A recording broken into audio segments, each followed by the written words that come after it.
belts. Blockbusters.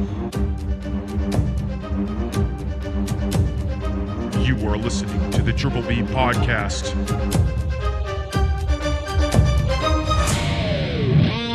Let's fucking go.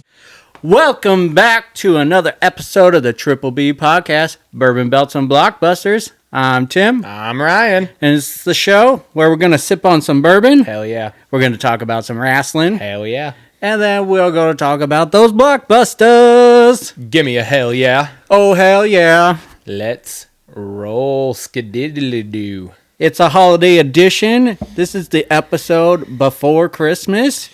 I got my voluptuous holiday breasts. I can't stop staring. Eyes up here, right? Yeah. You can wander if you like. Well, we're going to get right into it. As you know, it's my Bourbon of the Week cash-in. Yep. You'll see that up on TikTok.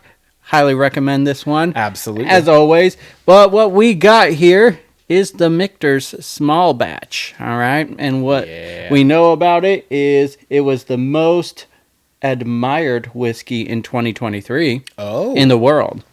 And then a little blurb on the back. We are proud to offer you our small batch bourbon in the Michter's tradition, hailing from one of America's first whiskey distillers. This bourbon is made from highest quality American corn and matured to the peak of perfection in hand-selected charred white oak barrels. It is then further mellowed by our signature filtration. So, all right. doesn't give us a lot on that flavor, but the bottle is sick. The bottle is cool. I like it. Has a nice girthy head. Anyway, sorry. Anyways, It's my voluptuous Christmas breasts talking. yeah, I'm stuck on his shirt again. I'm excited for this. I don't think I've ever had a Michter's anything. I have not either, so. Wondrous.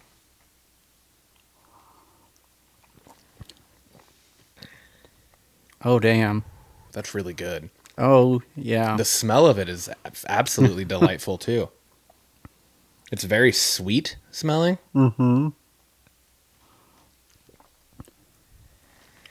It's just, it has a mellow taste. Like, it has a little burn, but just Yeah. very. But it's like a very welcomed burn. Yeah. And it has It's very nice. a sweet taste to it for sure. Very sweet. And this is our early morning shift episode again. How many of these did you have before we started, Tim? All of it. This is the second bottle. This is not nearly as early as the ones we've done over this last month. No. But it's about 11:30. This is a nice brunch bourbon. Yeah. As opposed to a breakfast bourbon. Yeah. This is nice. That's delightful. I'm gonna give this a 9. I think it's really smooth. This is a easy. You don't need anything with this. Just sip on it. I think I'm gonna go 8.5 on her. I'm right up there with you. I think I wish there was a little more flavor in the aftertaste. Aftertaste is quite bitter to me. I don't get that. I don't get that. I get it. I get like I have like a flavor. Maybe because you were just chewing gum. Oh, it could be the mint. Could be the mint. My taste buds are skewed. It's a little skewed. Fuck. So just keep sipping on it. Maybe maybe it'll wash out that gum. But no, I think very highly of this. I like it a lot. Purchased this at Fred Meyer a month ago. Whoa. I've been well prepared for my things of such, and so Tim's a lot. Me and Tim are alike in a lot of ways, but this is not one of them. Tim is well organized. Tim is prepared. He does his homework on time, turns it in. We've mentioned before he's the reason that my at least one of my brothers passed high school, and then there's me on the other hand, where I prefer to wait until the last possible minute to do everything that I need to get done, but I get it done on time. Yes, he does. And I do it well. Yes. I just like to wait. Procrastination is my superpower. Yes, he does. That's how I feel about it. Any hoozle. Our socials. At TripBpod on Instagram, X, YouTube, and TikTok, Spotify, Apple, and Amazon podcasts. We are the Triple B Podcast, Bourbon, Belts, and Blockbusters. And you can hit us up at triplebpod619@gmail.com.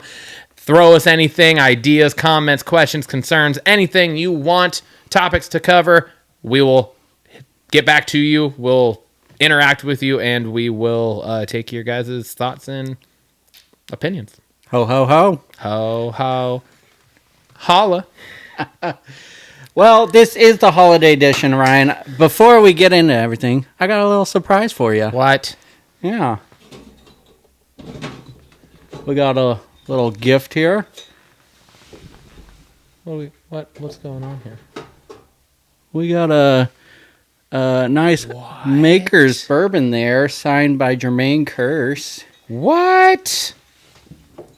Timothy. Just wanted to say thank you, buddy, and Merry Christmas to you, and I love you, and yeah, hope you enjoy. Dude, that's fucking awesome. That's so sweet. The old JK15. Yeah, man. Hell yeah, dude. That's sweet. Thanks, dog. Hell yeah. Well, I feel bad. I came unprepared. You're good, man. I didn't know we were exchanging gifts. I wanted to surprise you. Yeah, that was got me sweating. Gotta wipe the sweat from underneath my Christmas-themed breasts. It's just been a blast doing this podcast, for sure. and I've been enjoying every moment of it. I look forward to it every week. You know, yeah. And it's like has us. It's like it is like work because there's like stuff that we both have to get done throughout the week to get prepared for this. But I look forward to it. Exactly, it's stuff that I'm like excited to do. Yeah. Like before we got on, I was explaining to you that I literally waited until Thursday to do everything I had to get done for this episode today, and which was watch Raw, watch one of the movies we're covering. Still had to watch SmackDown. I game with my brothers on Friday night. It's my turn to do the fact check, so I had to listen to the podcast because the podcast is actually probably the harder part for me because I don't drive anymore. Yeah. Like I literally drive 8 minutes to work and then 8 minutes back from work. So I like very rarely just have, I know. And so I very rarely just like find myself sitting there with my phone on, like listening to something. Yeah. So I was like, oh shit, it's Thursday. I gotta because then like I took Monday off and Lindsay passed her real estate exam, which was fucking awesome. Man, that's awesome. And congratulations, Lindsay. We didn't have childcare on Monday when she went to take it, so I was originally going to take the first half of the day, and she was like, well, now I'm stressing out because like I got to make sure I can get home in time for you to go to work. And I was like, I'll just take the whole day. It's fine. It's not a big deal. I'm taking a day off to hang out with my daughter. Like, it's not like I'm upset about that. So, and it's the week before break. So I was just like, fuck it. And so my whole week was just kind of thrown off. All of a sudden it was Thursday, and I was like, oh shit, I have to watch what amounts to 10 hours worth of things. And still be a good dad and still work and everything. And I made it work. I did it. I got it all done. So, this week's kind of been a whirlwind. But Hell yeah, man. I've looked forward to every second of it, and I'm stoked that we've been doing this. Fuck yeah. Yeah. All right. Well, it's your turn for the Speaking of fact which. check. This is where we go back and listen to our last episode and call us out on our bullshit, basically, or just follow up on something we were kind of questioning, or just any interesting fact. So, Brian, throw it at me.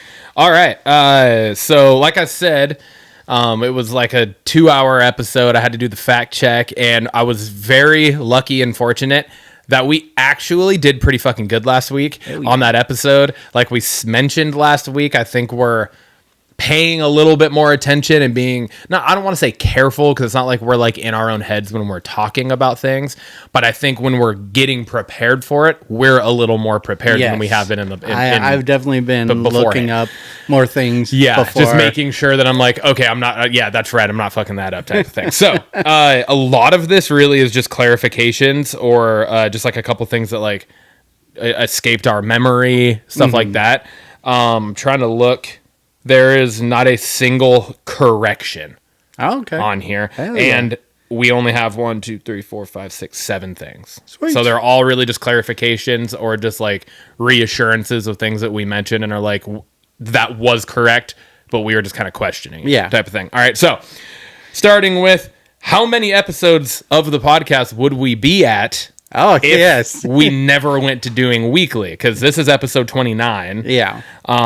We would be, last week, I believe, would have been our 16th episode, Okay. plus the 3 bonus episodes that we've done for Deadpool and Wolverine, Bad Blood, and War Games. Yeah. Sweet. Or I guess Well, now, yeah, 4 Saturday now counting night's Saturday main night's main event. Yes. So 20 all around, Uh, but yeah. 16 main ones. yes, and so we're at 29 with 4 bonus episodes now. So 34 episodes. It would have been 20 total. So we've added 14 episodes of the show, Sweet. essentially. So that I just thought that was cool, and that was really easy to fact check too, because Yeah. I literally just looked at the dates that everything was released on Spotify. Yeah. So it's really simple to be like, okay, so it's like that one, and then we started going bi-weekly, so that I just skipped an episode and just kept counting. Yeah. You know. Anyway, so what fraction is 50 out of 750? Because we were talking about milliliters when we were talking about the Yeah. price of the Louis XIII Yeah. cognac. So 50 milliliter bottle out of a 750 milliliter bottle is, and this makes complete and utter sense. I don't know why we struggled with figuring that out last week, but it's 1/15. 5 goes into 75 15 times. Yeah. Yeah, so 1/15. But yeah, so the 50 milliliter bottle of the Louis XIII cognac, that was like $800, something like that Yeah. you said. And then we were comparing it to that like $50 bottle of bourbon, the Yellowstone bourbon that we used over the last 2 episodes. Yeah. So it was like 750 milliliters for $50 or 50 milliliters for $800 something dollars. Did you look up by chance if that is an airplane That's bottle? my next thing. An Okay. airplane shot is 50 milliliters. Okay, Yes. So that was perfect. another clarification that $800 for an airplane we bottle. thought, but we weren't sure. Yeah, $800 for an airplane bottle. The bottle that is this fucking big. That's wild. We got to start distilling.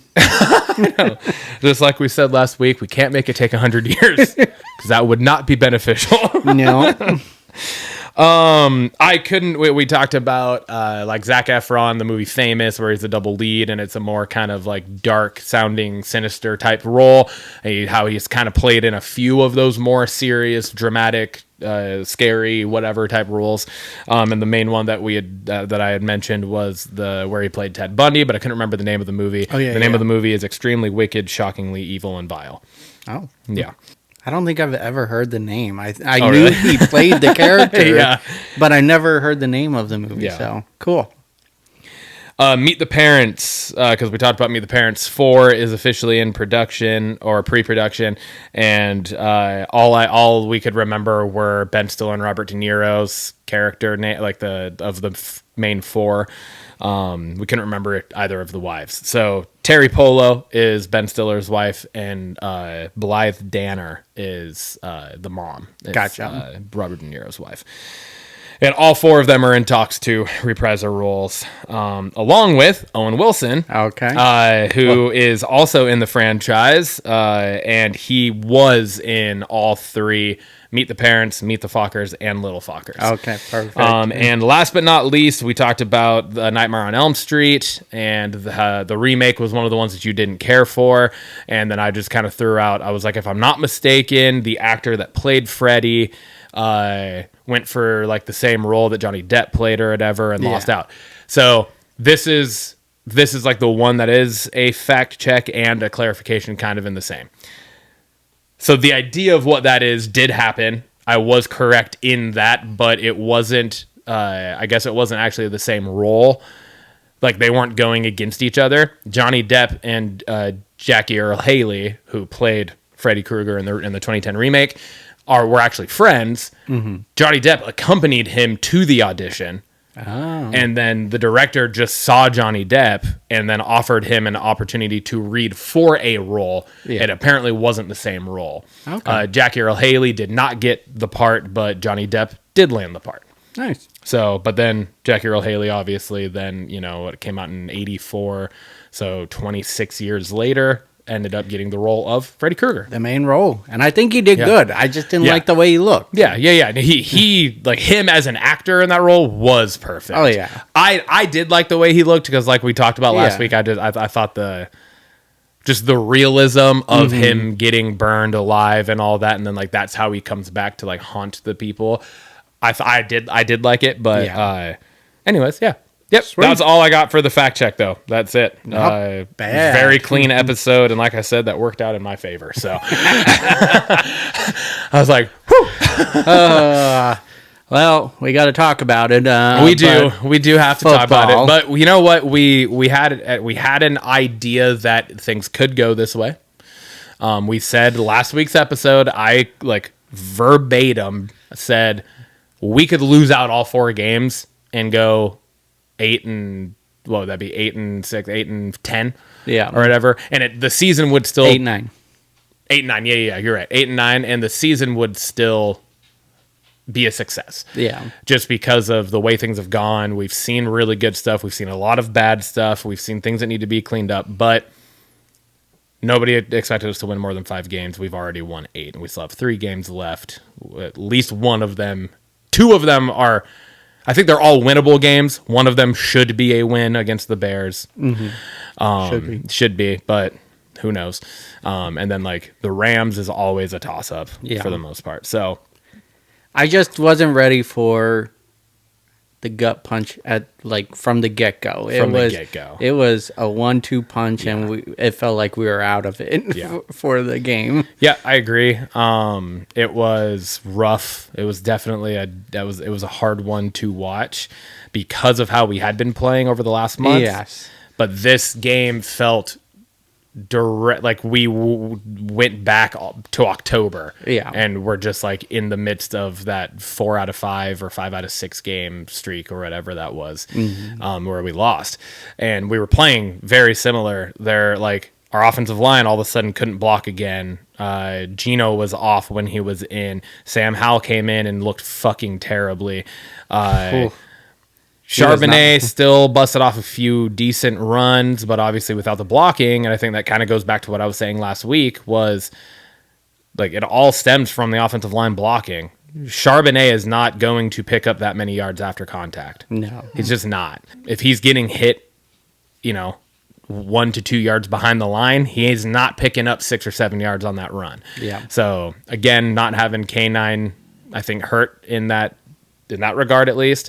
I will say, after the first 2 drives, our defense, the rush was still killing us. But only in the first half, though. We shut it down in the second. Our defense came to play, and after those first 2 but our drives, offense coming off so quickly was not giving them any rest at all. No, not at all. Like it was like 3 and out after 3 and out after 3 and out, and then 2 turnovers. Yeah, both interceptions, one by Gino, one by Sam Howell. It was, it was definitely a bummer because you're watching it and you're like, okay, the defense started to tighten up, and like to the point where in the fourth quarter we got the ball back. It was only a 10-point game. It was 23-13, and it's like, okay, if we can put a drive together, it's a 3-point game in the fourth. Like it's a win. It's a doable thing. Sam Howell throws a pick. They immediately turn around and scored, and then it was just like, all right, the game's over. We didn't get the ball back again until he threw the pick. I turned the game off. I couldn't finish it. we didn't get the ball back until there was like no time on the clock or whatever it was, and it was just like, fuck, man. So I think we ran 3 plays, and the clock expired. So you alluded to it, but those clamoring for Sam Howell, the guy did not come prepared at all. No, he looked lost. And this is my direct quote from before we started the show. Those of you that are calling for Sam Howell to replace Gino because Gino has 13 interceptions on the season, cut your own brakes and get on the freeway because you're a fucking idiot. Sam Howell looked terrible. Absolutely awful. He is not a starting caliber quarterback in that. He's barely a backup caliber quarterback in the NFL. He's fucking dog shit. Mm-hmm. He should not be on an NFL roster next year, and that's just where I'm at with that. Yeah. So it was just it was tough.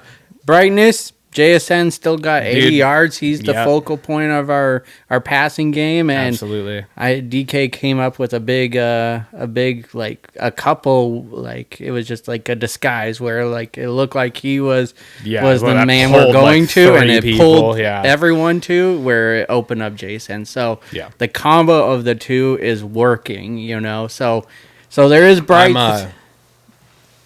I'm not gonna jump on Grubb because like after last week I talked about how like he's got to stack some play calling things, and there are a lot of people that are like, you know, getting on Grubb for abandoning the run in that game.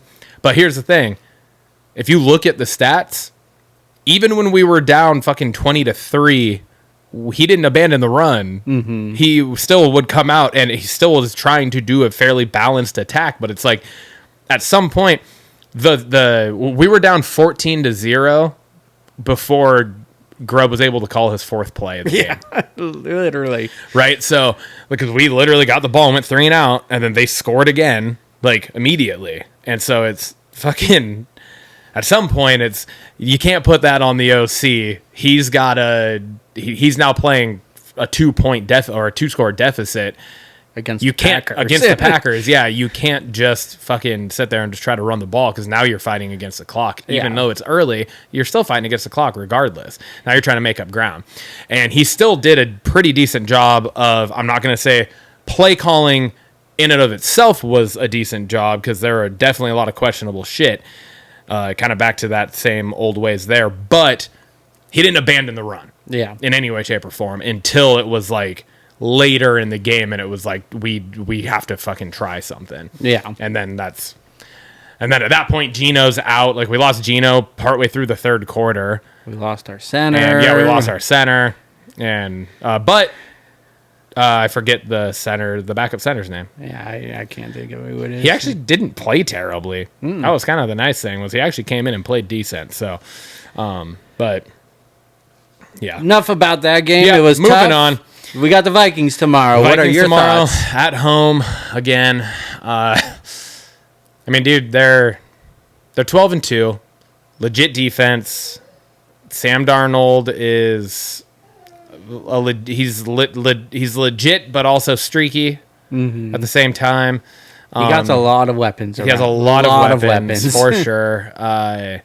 And I don't know. I feel like it's a game where it's like you could have watched a lot of the Vikings games this year and kind of been like, how the fuck are they 12-2? Mm-hmm. But you could have watched a lot of our games this year and been like, how the fuck are we 8-6? Yep. So it's, it's I think similar in that regard at least. I'm just hoping that it's a cleaner game for us than last week. That's really all I'm hoping for. It's a home game, right? It is a home game. So they're playing outside, which is advantage us. They're in a dome. Yeah. So that's advantage us, but it's not always an advantage for us right now. We've been not playing our best game at home. So if 3/4 of the fans in Lumen Field are wearing purple tomorrow, then that's another bad look. That was pretty sad seeing how it's happened multiple times this season too. Where it happened against Buffalo. Bills Mafia was out in droves. 49ers, the Niners droves. So it's a little sad to see we don't get that, know, because they are playing decent, good football, and we're in the playoff talk, yet the opponent is having more crowd out there. So fingers crossed the 12 show up. And fingers crossed we show up as a team. Hopefully the team shows up and actually we get back to playing how we did in November, not back to how we played in October and last week. So we need the defense to ball out again, and we need our offense to click. So. Just nervous about all their weapons. Jefferson is just a beast out there. And, I know. And they got Aaron Jones as a running back. So I'm really nervous about the rush game just because Jacobs went right through us like butter, real quick. We stopped him in the second half. They tightened up for sure, but we didn't have much of an answer for...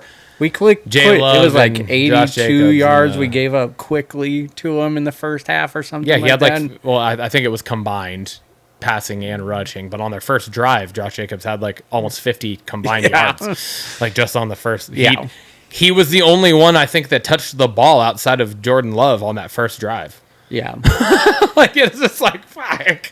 Well, we talked about it. I think we need a split. You know, we talked about needing to at least split these two games, the Green Bay and the Vikings. So, and I know records-wise it seems a little bit weird because, like last week, the Packers were 9-4 going into that game. Now they're 10-4. The Vikings are 12-2. So record-wise, the Vikings are a better team. Can't recall what the split between them in the division has been this year so far. I think they play each other again maybe one more time. I think so.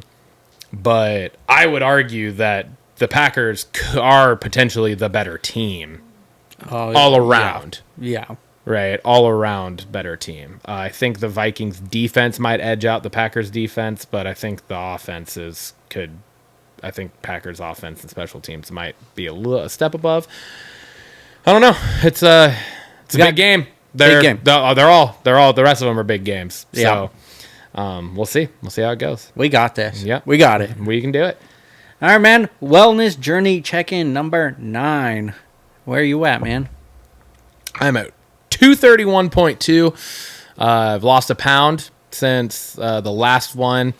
1.2 pounds, 10.2 total since we started doing this. Mm-hmm. So finally got back in the loss category, which was cool. I was happy about that. Might not be necessarily where I wanted to be at this point, but we had a little bit of an up, and then we had quite a long plateau for myself of I was dealing with shit, and then just trying to make sure eating wise and everything was on point. Got back to it really well actually over the last couple weeks. Made it to the gym 3 days both weeks. I've been playing when I've been doing pickleball and kickball and stuff in all my classes. So I've been participating there, going in and playing pickleball on Wednesday mornings at the school. So I've been very active. I've also been trying to take some steps, still in the early stages, but some steps for better recovery and stuff. Lindsay got me for an early Christmas present a ice pod, like cold plunge tub thing. Nice. So I set that up Thursday, and we used that for the first time. Didn't last very long in it. I literally just used my hose, water to fill it, and didn't put any ice or anything in it, and it was already at 48 degrees. And so we got in it that night. I got in it again last night. I was able to sit in it for about a minute and a half. It was at about 49 degrees. How long are you supposed to? So it depends on the temperature of the water, and I'm still researching a lot about it. But what I have seen is it's like something along the lines of 55 to 60 degrees. You could be in it for upwards of 40 minutes. Oh wow. Then it drops significantly. It's 50 to 55 degrees. It's 10 to 20 minutes. Okay. And then it's 45 to 50 is 1 to 3 minutes. Okay. So, I last night I was right in there. I was, like I said, about a minute and a half. I still can't sit all the way down. I was right underneath my voluptuous holiday breasts. But that's purely because I have sat down both nights. I've sat fully down, but I physically can't breathe. Gotcha. When I go all the way down, I think it's just a combination of how cold it is, shockingly cold, takes your breath away, but also, when you're neck deep in water, it's just harder to breathe because you have the water pressure, kind of surrounding you, right? Yeah. So I think it's a combination of both those, but I literally am and that's scary. Yeah, for sure. I don't like that. Yeah. So I'm still working up to it, but I was able to squat down last night and then just sit there and hold it. That's awesome. It's wild because it's it's painfully cold when I'm in it, but then I get out and once I kind of towel off, I feel fucking great. Oh, that's cool. Yeah, I feel really good. So, I've also slept better the last few nights. I got new Sleepy Time edibles from this new brand from a different place that I hadn't tried before. And I feel like they're working really well. I like those. They're helping me sleep. And then the ice pod, the cold plunge, is also supposed to help you sleep as well. It's supposed to help with sleep. It's supposed to help with recovery, inflammation, bunch of stress and anxiety, like all sorts of stuff. So Yeah. I don't know. I'm gonna keep doing it. Try to do it daily, the best I can. Yeah. See how it goes. That's awesome. But yeah, dude. What about you? Where are you at? I am back in the lost column. Let's fucking go. Look I'm at at- us. Look Why at are us. it's like we hang out so much our cycles sync up. I'm actually at my lightest now since we started this. It's nowhere near where I thought I would be, but again, back in the lost column at 254.2. Previous lightest was 254.8. There you go. And so almost, like a pound shy Yeah. of that. Lost a pound and a half, 1.6 pounds this past 2 weeks, and getting back to the gym was critical in that, and it felt good to get back in there. Yeah. And I'm just I've been more diligent at work. Because believe it or not, I may be ahead on things for the podcast, but at work I like to procrastinate things. But this past couple of weeks I've definitely been more motivated to just get it done and out of the way. Yeah. And so when I come home, I'm not doing as much work. It's just get to the gym and then just making better eating decisions. Yeah. Had like a holiday lunch with work and made good decisions at lunch. So that's been helping, but just seeing that on the scale this morning, down a pound, because I didn't even weigh myself last week. I was just like, just get in the groove. Yeah. And get back into the swing of things, and seeing that on there just big motivation for sure. So I'm excited for the next 2 weeks. I know we got Christmas and New Year's mixed in there. So, but I got through Thanksgiving making smart decisions. Same. So I feel like I can do the same these next two holidays for sure. But Absolutely. super excited. Pound 1.6 down. That was was awesome to see. I'm making a time frame goal for myself, but it's very achievable, I think, and I think it's more I'm doing this to try to make sure I for myself I do stay on track over the course of the next 2 weeks. Mm-hmm. And I want to see the scale below 230. Yeah. So I'm at 230. Good Lord, 231.2 right now. So I want to be, I essentially need to lose 1.3 pounds to just be at 229.9. Yeah. Right. Over the course before New Year's. Yeah. That's before the end of 2024. That's kind of my goal. That gives me, today's the 21st. So essentially, 10 days? Yeah. 10 days. To try to drop a pound. I think that's very doable. Yeah. So I just want to, that's kind of my goal. I like it, man. So I like it. Yeah.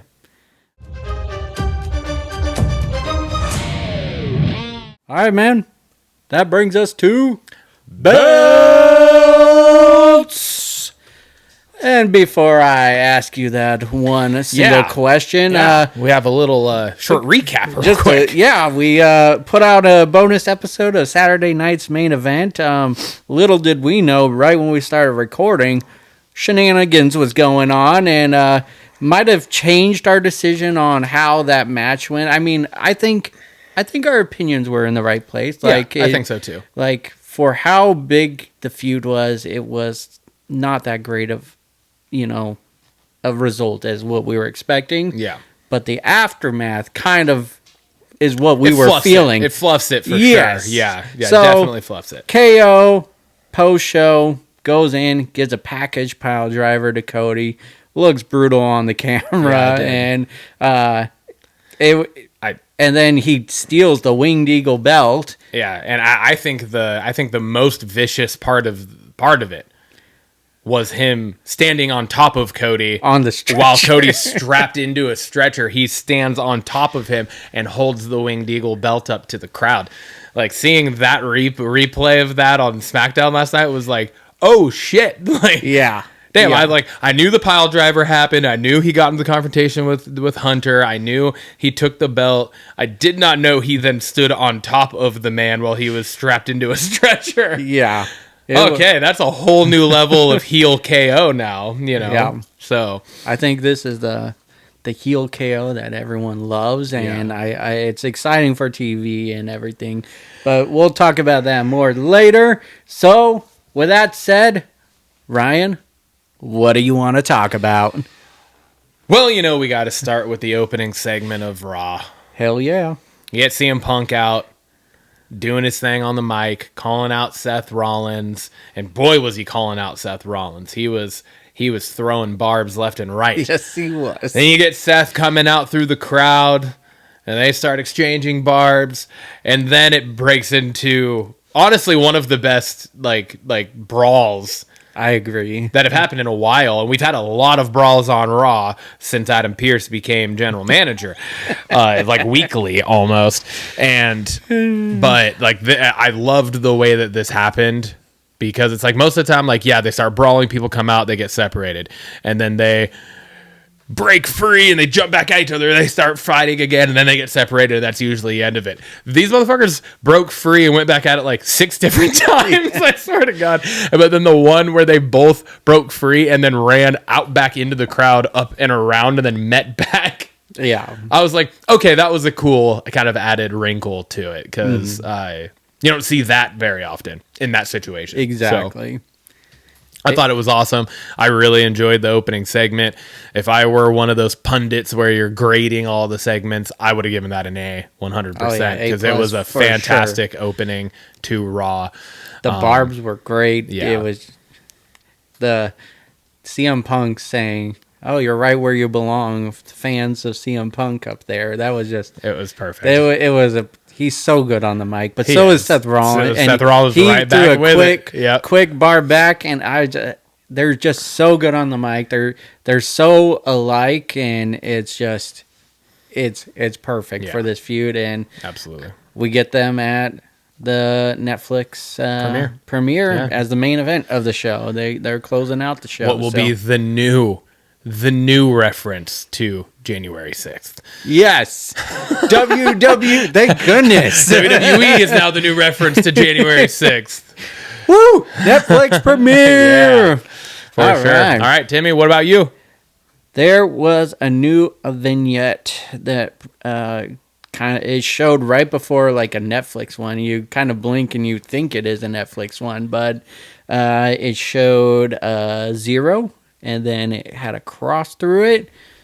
I think we're getting Penta. And I think it would be a great time to debut on that January 6th show.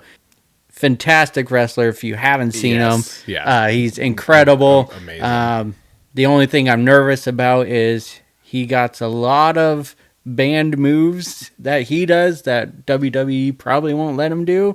He does a package pile driver and stuff. He's just for real. He does a lot of big time moves. So I'll be curious to see how what his fits into moveset is into the WWE. But I'm super excited.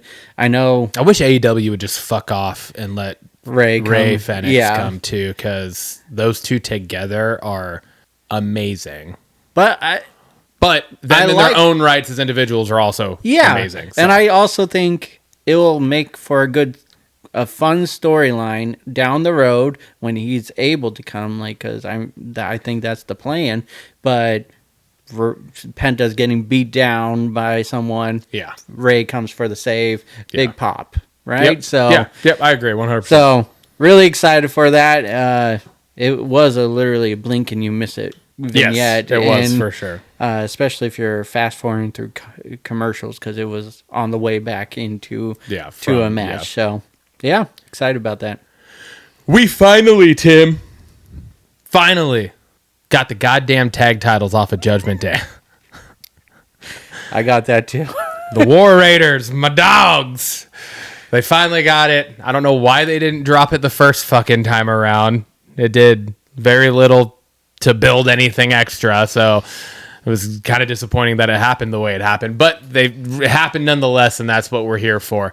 The Judgment Day they're probably the most phony tag champions in the history. Seriously. Potentially. It was so bad. That was was that the third title defense since they had it? Yep. Yeah, and the first one was 3 weeks ago or 2 weeks ago against the War Raiders, right? So, or I guess the second of their defenses, first of two of their three them, were against the War Raiders over the last month, and they held it for over half a year. Yeah. So it's just bad all around. I think that's got to be a record, and I'm gonna say it, and it's probably gonna be hard to fact check, but that's got to be a record of the least amount of title reigns for how long they had the titles. Yeah. For the length of the reign, the least amount of defenses. Yeah, you might be able to find that. I'll try. Yeah. But yeah, I was like, fucking thank God. But yeah, I'm not gonna go too much into that just because I don't want to. There's another part later that I'm going to talk about, but yeah, that it needed to happen. It needed to happen. And I'm hoping that this is going to, especially with the continued backstage vignettes that we're getting between the Judgment Day, I'm just hoping that this is going to lead to the implosion of the Judgment Day. The faction is done. It needs to be over. Carlito's useless. JD McDonough's JD McDonough. I love JD. Yeah, he's fine. But yeah, I get it. He's fine, but Finn needs to be Finn Balor. For sure. He needs to like, the demon needs to come back. He needs to be out of this whole fucking, like, if he's going to be a part of any faction, bring the fucking Bullet Club back. Yeah. Yeah. Like, the OC. Yeah. Like, let's go. But it's, yeah, I'm hoping that's what this is all leading to. I'm happy the tag titles are off them though, because now we can actually get title defenses that make sense. Yes. So I had that. I put them down. Just really excited for the War Raiders. I like the build up they had throughout the night, just talking about their injuries and everything. It was like a feel good win for the War Raiders. I like what they were able to do with this match was, and you've already alluded to it, is we got Judgment Day cracking. Like, the foundation is barely there anymore for them. Yeah. But then we get Priest involved, causing it, very similar to what happened, at SummerSlam. And so it's perfect. It pulls them away from the tag titles so that there's not going to be any rematch. It's going to be, the focus is now on Priest. So we'll finally, hopefully, get the ultimate final conclusion to Priest Finn Balor feud, because we really didn't get that feeling from their last match, right? Yeah. I think that was at Bad Blood. Well, but then you also saw Finn cost Priest again at War Games. War Games, yes, true. So hopefully this is the definitive close to it, so then we get the Judgment Day collapse after this feud is over, which I'm assuming is coming. All right. Yeah. Next thing I want to talk about is the Raw on Netflix kickoff show. Did you watch that? I did not. All right. I did not watch that. So I saw highlights. I've seen clips of it, but I didn't watch it. No. So we find out Logan Paul is coming to Raw, and he quickly says he's going to become the world champion. Okay. We get Gunther saying he's sticking around on Raw, so I'm assuming that means Cody is staying on SmackDown to keep titles interesting. Okay. separate. I mean, obviously things can change, but they were promoting, like Michael Cole said, Gunther, you're the face of Raw. And then quickly was like, Logan Paul earlier today said he's coming for the world title. So I can already see glimpses of that feud starting. Yeah. So I thought that was pretty cool. Well, ain't Logan Paul full of shit on his own podcast then, huh? Because just like 2 weeks ago, he was asked about his return, and he said, I'm a dad now, man. I'm retired. Yeah. Fucking liar. Michael Cole kind of said, been a lot of questions about what your future is, and he's like, I'm here on Raw. Gunther was basically saying he got his confidence back, though, after that triple threat match, so he's going to be back to being that pompous ass, so perfect. Love it. We had Liv Mommy confirmed for January 6th now, and they had a cool face-off there. KO crashing the event was one of my highlights of this. He was like upstairs, and he's like holding the title, and he says he's going to be at the 12/26 show. So that would be Thursday, so that doesn't make sense. But I'll have to follow up on what he meant by that. But he was talking about being on SmackDown show or something. Yeah, he might have said the wrong day because it's 27. Yeah. Yeah. But then his mic got cut off before he could finalize anything. But there was like a social media post where it shows him taping his picture to Cody's face and him as champion. He's like, well, they got to correct the title. That's with Cody's like whole coat and belt and everything. Yeah. So I saw that. That was pretty funny. The real, I mean, he always steals the show when he has the mic, but Paul Heyman cuts a promo against Solo and just saying that tribal combat, there can only be one, and that's Roman Reigns. And it was awesome. It was a great promo. And then we get CM Punk coming out and in a suit, which was weird to see, but he's in a suit, and then Rollins comes out and they get face to face and start pushing each other. Triple H just to get in between them. Yeah, I've seen it. Just building up to what's going to be an awesome match. Also happening on January 6th on Netflix.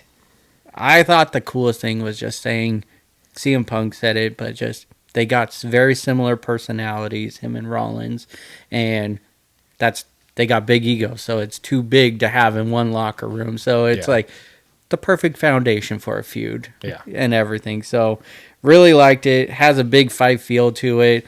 Shocked that we're getting it so early, but it's a big show coming to Netflix. Yeah.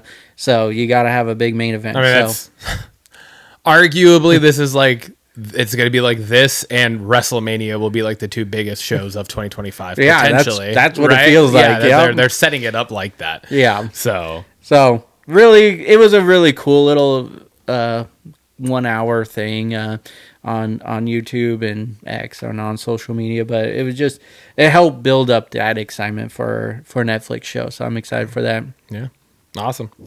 I love it.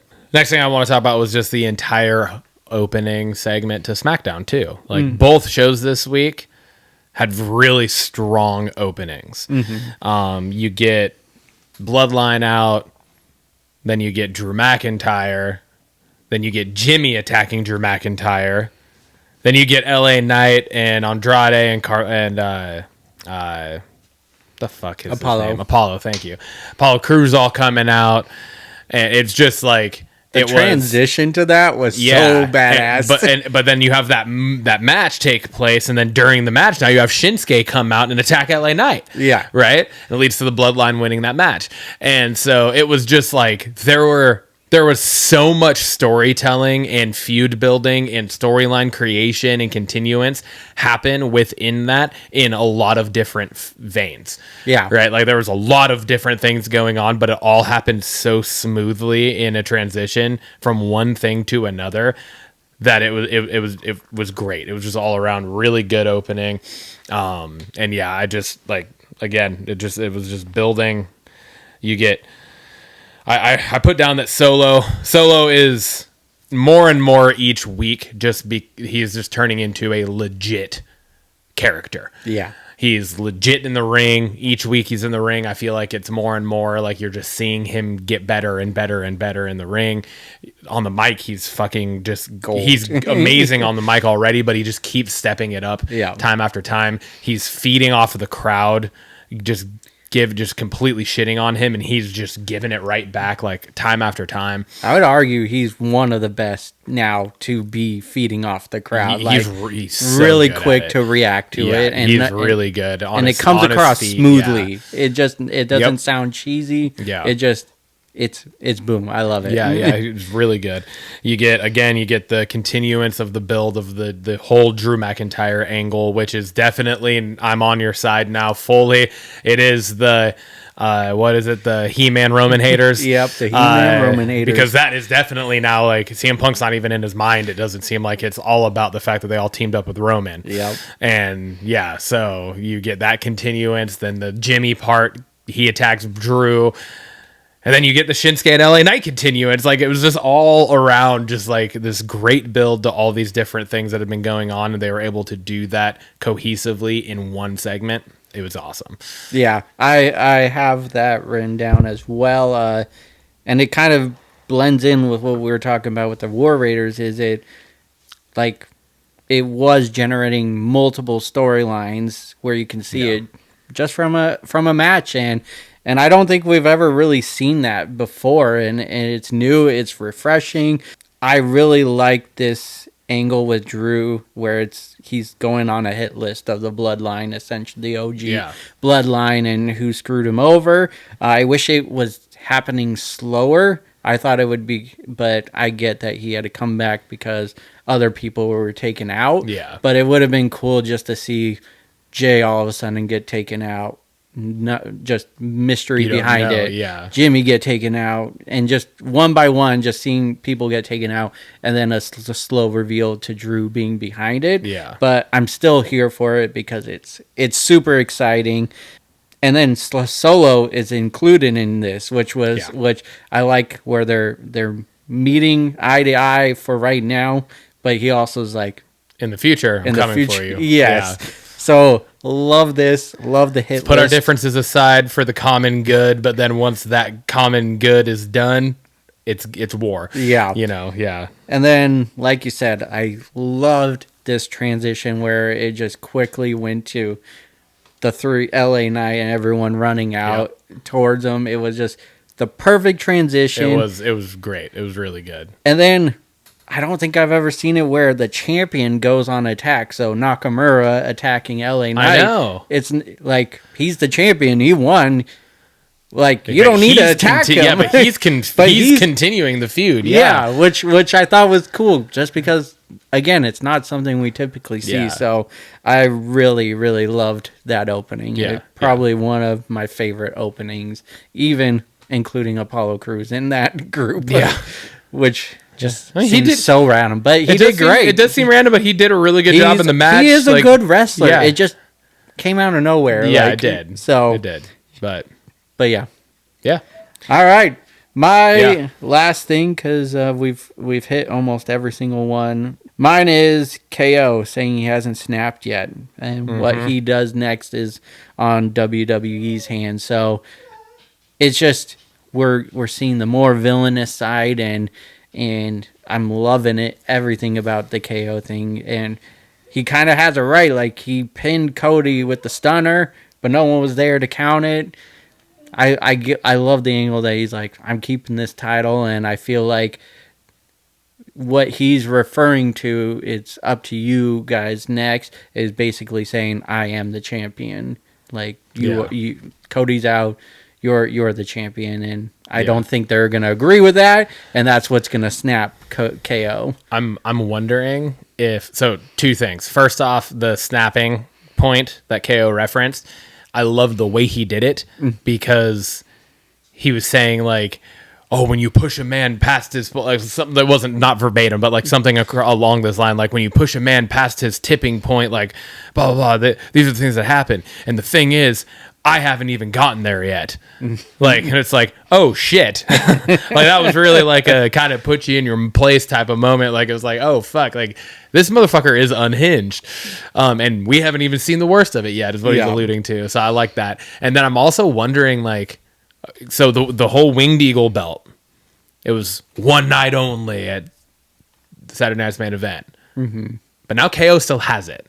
This has to be leading to something, and I'm wondering if this is this going to lead to potentially a revamp and newly updated version of that belt. Like, it could it potentially be like the Universal title and the Winged Eagle belt get fucking merged somehow, and like it ends up being Cody comes back and fight, like it's like title for title type of thing, right? And then it unifies those two belts, and then that's what turns into the new WWE championship. Maybe that would be fucking awesome. That would be sweet, and it would fall right in line with like what we've been hoping for. Yeah. And like, what else? I don't understand what else the point would be to continue the Winged Eagle angle if you're not going to do something with it. Yeah, but I think that's what's gonna, like I was alluding to, is just, I think that's gonna be KO's snapping point, is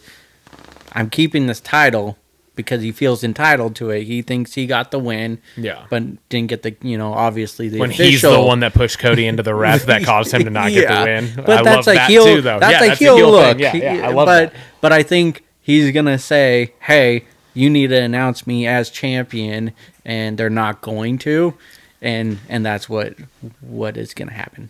Just my thoughts, but I really like your idea because I do want to. But the thing is, like, what I'm saying is, because I agree with you on that. I'm just thinking the presentation of the Winged Eagle belt can't just stop then. Yeah, I hope not. You know what I mean? Yeah. Like there has to be a long game here as to why they even brought the Winged Eagle belt into the entire equation in the first place. Yeah, you know what I mean? Because it was like there was a double taping of SmackDown. Like what we saw last night happened last week before Saturday night's main event.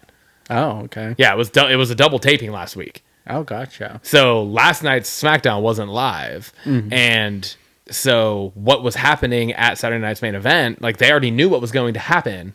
Do you know what I mean? So like what I'm saying is like you already like the company already knew what the outcome was going to be for all of these things. Like obviously, but you know what I mean? Like even in canon and in storyline. Are you saying wrestling's not real? Oh, Tim. Oh, honey. No, but I just feel like there has to be a long game here, or it doesn't really make sense to bring the Winged Eagle belt into it. Yeah. And that's wishful thinking on my part because like we both want the Universal Championship to be something different. Yeah. Because it's kind of a boring belt. Yeah. When you look at all of the other titles. This one. I know it's fucking gorgeous. It's gorgeous. So yeah. But like you look at all of the other titles, literally like every other title right now in the company, looks fucking great. Yeah. And then the Universal title just looks like this big square blob. Yeah. And it's just kind of like. Okay. Yeah. Whatever. Okay. It's very basic. All right. The last thing I want to talk about, because KO is also on my list, but we've talked a lot about KO. So this is short, but I'm sticking with what I said last week, especially after what happened on SmackDown.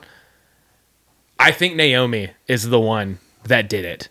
Okay. The whole thing now of when I earn it. Don't give me the belt till I earn it. And then she's the one that gets the pinfall to then get it's all just like seeds being planted for it to turn out to be she's the one that took Jade out to put herself in this spot. Yeah. I feel like, could it still be Bianca? Sure. But I feel like it's like the scales are tipping against that. Mm-hmm. I feel like it's more likely now with just the events that have happened. Yeah. That it's Naomi, and I'm fucking sticking with it. And if it is, it makes me like Naomi more. And that match last night was actually pretty good. It was. It wasn't a bad tag match. Naomi actually did really well. There were very few moments where I was like, ugh. Yeah. You know what I mean? Like, and that's considering the fact that her and Nia Jax were in the ring again together. That's been happening too many times. Hunter, listen to us. We know you do. It's been very clear. Stop putting Naomi versus Nia Jax on television, house shows, dark matches. Sure, nobody sees those.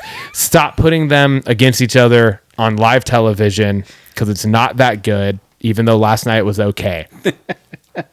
I am starting to come around to you and your idea that it is Naomi. It makes a lot more sense the way things have been playing out. But I'm still, just to be different than you, I'm still going to stick to my guns that it was Bianca. You son of a bitch. But no, hey, what you say, I think it's valid. It definitely feels like it's playing more into that. Yeah. I know we only stick to 5 things, but I just want to, these are just quick quick shout outs. Carmelo got a upper hand yesterday, which he got demolished.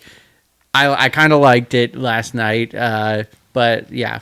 Anyways, I appreciated the rebound. Yes. I will at least say that. Yes, but then still to get the win via count out. Yeah, Yeah. Why are we doing this? Why is this? Have Braun Strowman be against A-Town Down. They're not doing anything, and their entire I don't understand why their entire team thing has been fucking garbage pretty much anyways. Have them and then continue the driving the dagger between those two. Yeah. Why is it Carmelo? Yeah. Carmelo should have been where Cruz was. Yeah. And Cruz could be sitting at home somewhere. Yeah. And then lastly, even though he did a good job. Lastly, and this has nothing to do with what's on the show, but just hearing a lot of rumors of could be matches at WrestleMania. I feel like this year they're giving us no clues. They're planting a lot of seeds for a lot of different feuds, and what we thought could be Rock versus Roman, maybe Punk versus Roman. I read that too. And I was like, that's like the main one I've read is that they're like seriously looking into a Roman versus Punk match. It's just throwing me for usually by now we can start seeing little seeds planted. January 6th. But it really just, they're doing a great job of keeping us on our toes. So anyways, I know that was more than 5, but I just had to get that out there. Yeah. That brings us to Banger of the Week. What do we got? We already talked about it. But I put my banger of the week being the revealing of the match card at the January 6th move to Netflix so far. Because it was like literally, for the most part, leading up to SmackDown yesterday, it was like we had almost no information about the match card on that Raw. And then last night we because it was after the kickoff show or whatever, then we got those announcements. So it was you're getting Rhea versus Liv for the title. You're getting CM Punk versus Seth Rollins. You're getting Roman versus Solo in the tribal combat, which we knew that one from last week's SmackDown, but that was the only one we really knew before that. And I think I said it last week.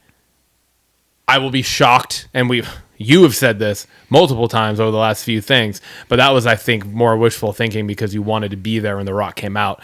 But I will be shocked if The Rock is not at that Raw. Yeah. Yeah. That would be that would literally be jaw-droppingly shocking if The Rock is not at the biggest Raw that has potentially ever been. Yeah. Right? So, and what better way for that to potentially happen than for him to make his presence known during a tribal combat match for the Ula Fala? Yeah. And what if he just shows up and fucks them both up and takes it? He's not part of New Bloodline, OG Bloodline that we know of. So yeah. So Solo is keeping his, he says, they both say, keeping your bloodline away, keeping your bloodline. There's the one guy in the middle that we don't know about. Yeah. So I don't know. Well, we'll see how it goes, obviously. But I just think that card right now, and I think, are those the only 3 matches that we have confirmed for the show, or is there anything else I'm missing? I'm assuming no. I think those are the only 3. The only 3 Rhea, so far confirmed. Liv, CM Punk, Seth, and Solo and Roman. I'm assuming that the IC tournament will culminate I would assume there so as well. Yeah, that would make sense. But yeah, I just think the card is that's 3 matches.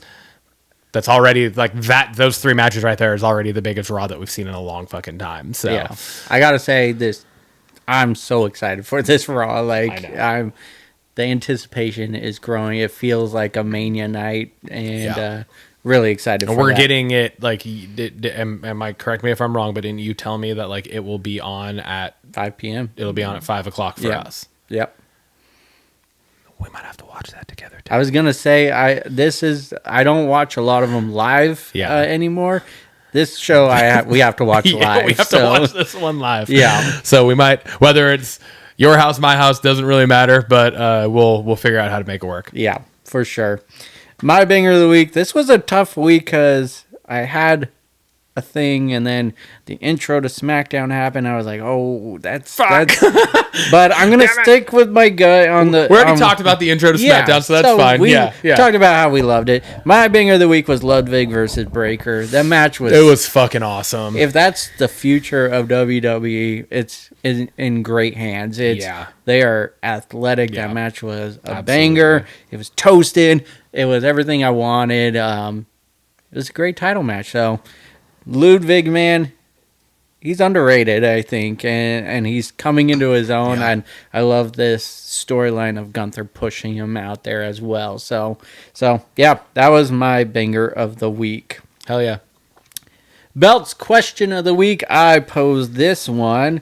We've been discussing tag team wrestling quite a bit. We have. If you were and this goes completely against what we've been wanting, but if you were forced to break apart and to push one star, which tag team are you splitting up to push that one star? Judgment Day. Okay. And which Finn. Finn Balor? Okay. Which I feel like is almost like a cop out of the question, but it's I think it's the number one that is like out of any team that exists, maybe in wrestling, not even just the WWE, but in general in wrestling, that needs to be broken up so that one of the people can be pushed. It's that. Yeah. And it's Finn Balor. He needs to be back in the singles run. He needs to be back in the main title. He needs to be back in his old gimmick. He needs to be away from the Judgment Day. I think especially since we thought we got kind of the conclusion to him and Priest, all it's done is just kind of drag him down. And like I've said a few times, I find myself more often than not now when I see the Judgment Day on screen, I'm like, here we go again. It's the same fucking shit now. It's no longer interesting. I think they ran it too long. Yeah. The implosion of the Judgment Day should have happened when it happened, and that should have been it. Yeah. We didn't need the implosion of the Judgment Day. Oh, psych! You were just kicking you two out, and we're continuing our own Judgment Day. And I just don't think it's gone over as well as they had hoped. I'll just disagree a little bit. I do think they've run it too long, but I think the little tweak of just kicking them out worked, but I think it should have ended at Bad Blood. Like that should have been done with, you know. Yeah. But yeah, no, I agree. I agree with you. That is a really good one. My tag team to just push one would be the Street Profits to push Tez. I almost went with that. Montez. I think the guy has a lot of charisma. He got the package in the ring. He's bulky dude. I think he can. And his moveset in the ring's really good too. Yeah. Not just his package. Just wanted to point out we're hitting all of the parts here. His package looks good too. But no, I think he could really shine in the singles division. But I also don't like. Obviously, this is a what if scenario, you know. Yeah. So, but yeah, I think Tez could definitely shine as a single star. They were right there for me, but I was like, I guess I can't not go with Finn. Yeah, no, I agree with you. Because I think Finn is the one that makes the most sense. Oh, absolutely. But and also because it makes the least sense that he is in a tag team with who he's in a tag team with. Yeah. Right, or just in general, like he should be a singles competitor. So, this is a two-parter question. So, following up, is there a tag team that you could split apart where you think both can be a big star? So, we're not just pushing one; we're pushing both. Who do you got? A-Town Down Under. I want Austin Theory and Grayson Waller. I think they both have the charisma of just character, right? Like on the mic work is phenomenal. They're both really good. And then in the ring, they're both really good too. So I feel like we have gotten pushes. We've talked about Austin Theory before, so I'm not going to spend a lot of time on it. But we've gotten pushes for him. They just weren't great and they weren't done well. And again, that was at a different time and creative. Yeah. And I guess to a point, but like I don't feel like we've ever gotten like a legitimate push for Grayson Waller as an individual. He was forced into a tag team basically right away. Yeah, almost immediately. So I think it would like he definitely has that kind of what you're talking about with Tez. It's like he has that kind of full. Yes. He is the full package when it comes to in-ring ability, on the mic, his persona, like everything. And I think like the best way that it would be for that to happen would be delivering the final nail in the coffin of that wedge between the two of them and have them break off into singles competition against each other first. Yeah, and I think that match would just kill. It would be fucking awesome. It would be kill. Yeah. It would be killer. And what a good way to turn Austin Theory face. Yes. Yeah. Because they ain't going to be Grayson Waller. No, I don't he's think too good as a heel. Yeah, he's too good as a heel. Yeah. Austin Theory is solid in both, but I think he'd be a much better face. So. Absolutely. Yeah. I agree. The one that I would split up to push both as stars is DIY.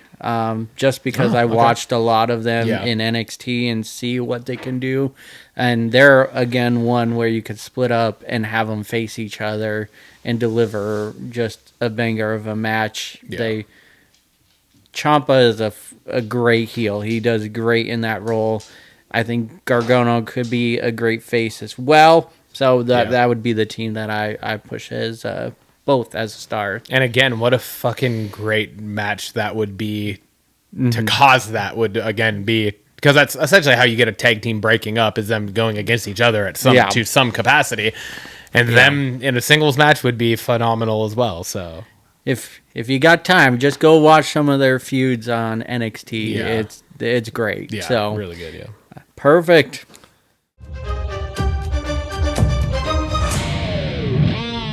That brings us to Blockbusters. What do we got? I didn't run it long that time. We got a handful of things to talk about today again on Blockbusters. We've just been we've been kind of getting inundated with new movie information, which has been fucking phenomenal, because there was a point in time where I was like kind of struggling to find things, like fishing for things. Yeah, it was. But I feel like that's kind of just the way the movie business goes, right? And show. Speaking of shows, we have a 4-episode limited series reboot. I don't fully understand the term reboot, because I feel like I've always considered a reboot being you are rebooting the franchise, which means it is like restarting. Yeah. Does that make sense, right? Mm-hmm. But this has been dubbed a reboot, but it is a continuance. Yeah. So, Malcolm in the Middle. Hell yeah. Which I was like, fuck yeah, because this is such an underrated show. It really is. The show's fucking great. But it has... This has been announced. It's going to be a 4-episode limited series. And it is returning Frankie Muniz, who plays the Tyduller Malcolm. Mm-hmm. Jane Kaczmarek, I think is how you say that. But she was Lois, the mom. Mm-hmm. And then Bryan Cranston, Walter White himself returning as Hal. And so it's Malcolm and his parents from the original show all returning. I have this is all new. Obviously, there hasn't been really any other information about the other two kids or any other returning characters yet. But I wouldn't be shocked, obviously, because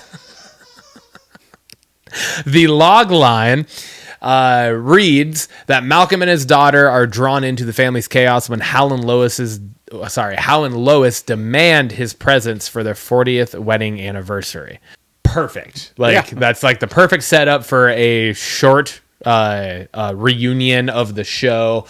Obviously, with it being the 40th wedding anniversary, you would assume that the other two would also be involved there, and potentially some of the other cast members from the original show too, because if it's a wedding anniversary and you have those close friends that were in the original show to the parents, some of them might be there as well. But yeah, I read this and I was like, oh, that's fucking dope. I'm stoked for that. I'm excited, because there are certain things where I'm good with a true reboot of it, like the Harry Potter HBO Max show that's going to be coming out in, I think, 2026. All right. I'm excited for that. I think it's going to be awesome. And I think that is a franchise it deserves that. It deserves a continuation. It deserves a revamp towards a new generation of fans. I love that. I think it's great. And the fact that they're doing it in a series is even better. Yeah. But then there's also things where I kind of, like we talked about last week in the Blockbusters question of the week, was like, what are some of those things that are kind of like locked in that vault for you that you hope never get touched? Yeah. There are a lot of shows like this that I'm like, I don't want you to ever redo them. Mm-hmm. We don't need a new version of Friends. Yeah. No. We don't need a new version of Malcolm in the Middle. Like, let all these shows be what they are. But if you do reunion versions of them or like continuances, I'm fucking all here for that. Fuller House, I loved it. Mm-hmm. You know, Girl Meets World. I mean, was it the best? No, but it was good. But I still enjoyed it. It was cool. It was serviceable. It was cool to see that continuation of those characters. And like, I've talked about that a lot before. I have a very level head when it comes to those things. I don't like get upset about like, oh, they're gonna fucking ruin it. Like, I'm like, Dumb and Dumber 2, I was super excited about that. Yeah. You know, because it's a continuation of characters that I loved growing up. Mm-hmm. Anchorman, same thing, you know, like it's all those types of things where I'm just like, yeah, I just want to see those characters that I love so much continue. And so this is perfect. I'm stoked for it. I like that it's a 4-episode, and this definitely just feels like just a reunion show. Mm-hmm. It doesn't feel like it's going to continue on, but you know, depending on the success of it, maybe it can. But no, just the idea of just being a quick get these characters back together is awesome. I like that idea. Speaking of reboots, I added this last minute. I don't know if you caught that. I did not. This is news to me. But Scrubs.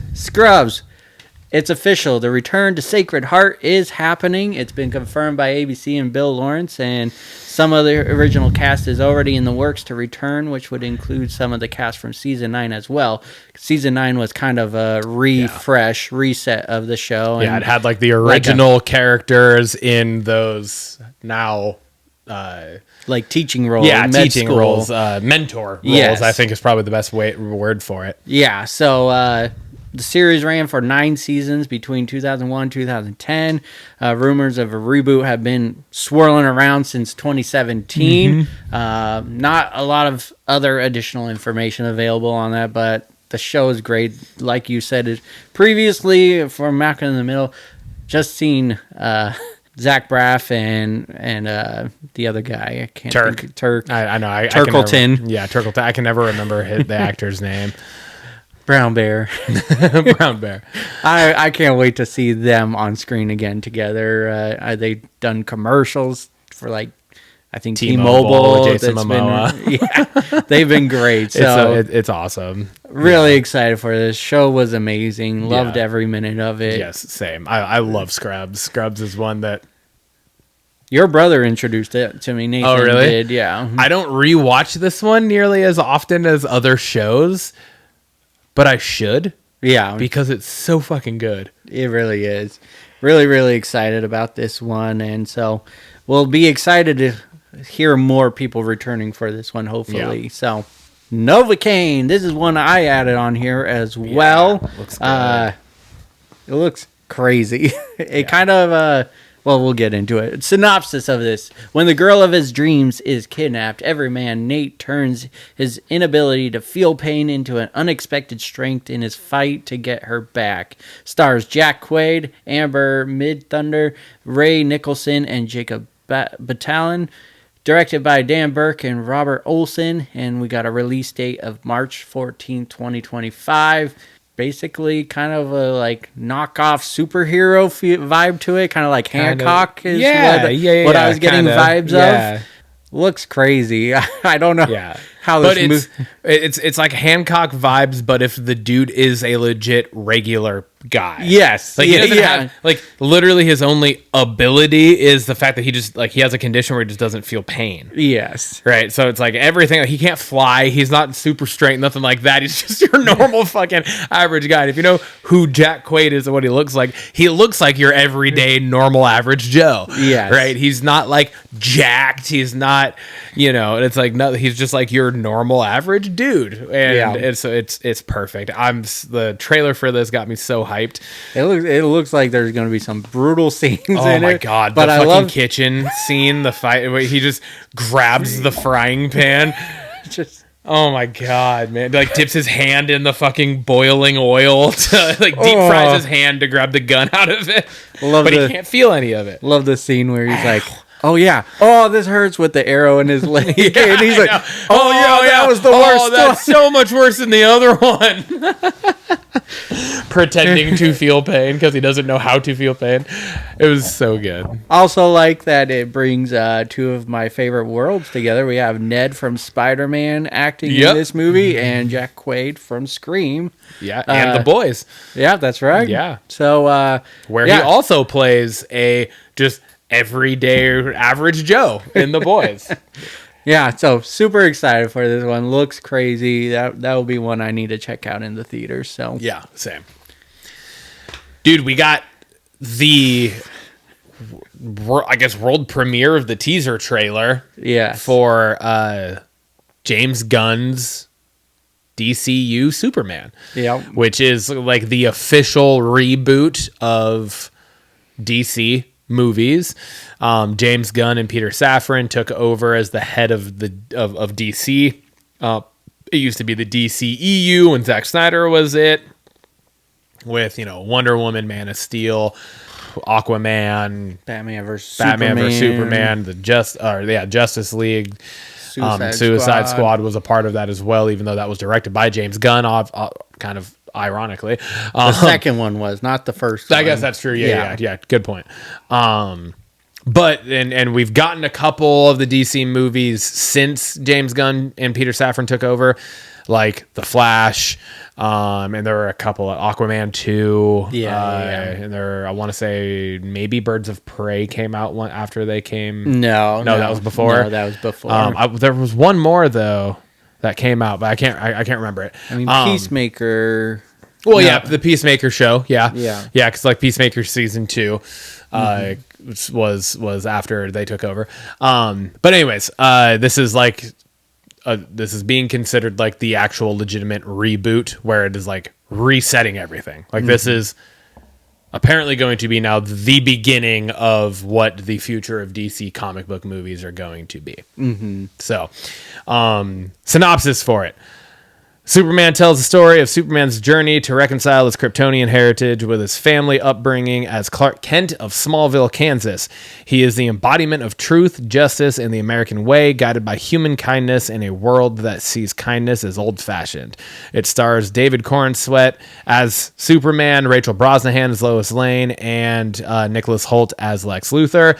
The release date for this is July 11th, 2025 in theaters, and it is again directed by James Gunn, and written by James Gunn. The fucking trailer looks awesome. It does. It really looks great. It looks, and I feel like this is kind of regardless of what your thoughts on like Zack Snyder stuff was, Man of Steel, the show Smallville, the show the Lois and what is that other show that's like kind of currently happening or like just finished? Clark and Lois. Yeah, something like that. Yeah, all of the older fucking Superman. Like this looks like, the trailer looks like it's fucking hitting it on the head. Yeah. Like it looks like it's nailing it. It looks like James Gunn has a better understanding of the character of Superman than like anyone in the past has done it.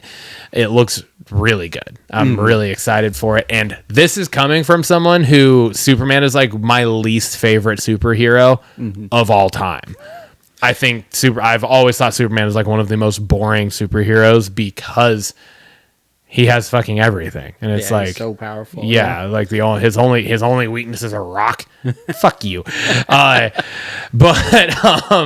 this trailer looked fucking dope.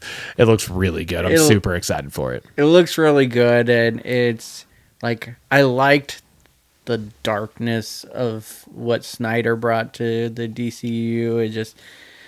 I liked it, but this looks colorful. Superman is the beacon of hope, and you kind of get that message in this teaser trailer. Yeah. It definitely feels a lot closer to Christopher Reeve's Superman than anything. And yes, for sure. I don't know. It was refreshing seeing this trailer and just like the suit that he's wearing, like when you like in like the opening scene or whatever, you see him like crash land, and then he's like laying on his, kind of in the field position in his full suit, and the Crypto, the dog, comes up to him, but like the suit itself looks old school. Yes. Like it looks classic. It looks where like the Man of Steel suit was far more updated. Yeah. Looked like it was a more modernized version of it. This looks like a modernized take with an old school feel. Yeah. Which it looks really good. Yeah. I'm super stoked for it. Yeah, I liked all the little brief cameos of different things, like Hawk Girl, and looked like we had one of the Green Lanterns in there. Yep, that's is that Hal Jordan? I think it was Hal Jordan, but I could be wrong. It's Nathan Fillion.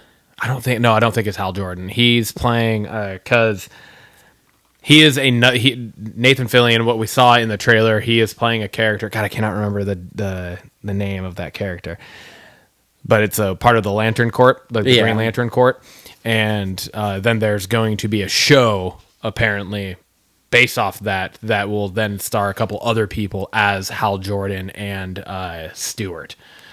Yeah. That Green Lantern character's name that I can't remember. Yeah. The first name of. But yeah, anyway, so like that looks good. We got a glimpse of Metamorpho too, which was the dude that kind of looked like a pale Caucasian version of Ivan Ooze. Yeah. Right? Like it really did. Yeah. Yeah, so and there were a handful of other Easter eggs and things. I love the fact that he's incorporating Crypto the dog. Yeah. That's fucking awesome. Yeah. I did like I mean you still can tell, like we always joke in the past, like how does no one know Clark Kent's Superman? He looks the same.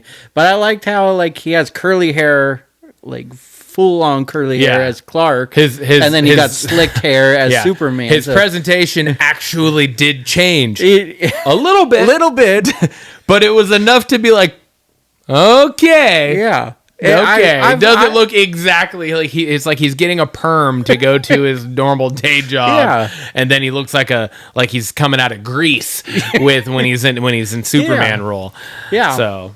Other than that, I'm super excited. Texted you right away. It's like, check this out. No, what was fucking wild was you sent me that link as like the I don't know, like what do you call it? Like the credits on the trailer were rolling from me watching it. Like I was watching it and then I see your notification pop up and I was like, oh, what did Tim send me? And I opened it and it was that trailer. I was like, God, we're too fucking similar.